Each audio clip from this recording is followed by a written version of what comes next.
Panguva ino it is a veiled attack on VP Constantino Chiwenga. Panguva ine kuri kuonekwa kunzi these people vari kuonekwa kunzi vari kuataka VP Constantino Chiwenga.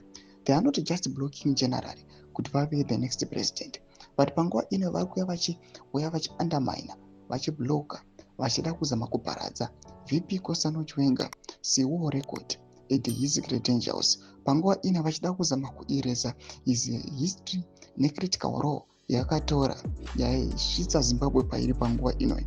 Saka muna mashuwa ndotogona aze makomichi ashandisa veruzhinji ndotobva subscribe like on the bell icon. Makomichi anopinda paendo pake obuda nyora chiti they are doing their best to block VP Constantino Chiwenga from becoming the president. They are undermining his credentials and war record and trying to erase the critical role he played in removing Robert Mugabe from power. The time is coming when the true cadets will rise again, not with manipulation or money, but with Norowondo Hechimurenga nenzira dzemasoja. When that day comes, no amount of money, no number of fake endorsements, and no choreographed rallies will stop the recording.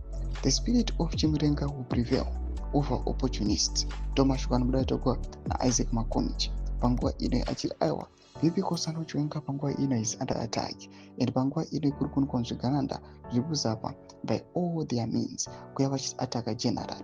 But panguva ine people they know the truth, who to support and who not to support. Panguva ine vachiona kunzi chikwadi chinongobuda pachena ende chiri pamhene, everyone now knows the truth kuti ava general vari kuya vachifamba negwara ramazviro kwazvo, vari kuzama kustopa vakomana vecorruption, vari kuonekwa kunzi vari kuba vachiita utsotsi enda vachitenga kushandisa mari kuti vatenge positions into the party. Bera comment section yedu nzafunguro enyu mutudi pamusoro pechiitwa ichi. Subscribe like chitomba bell icon.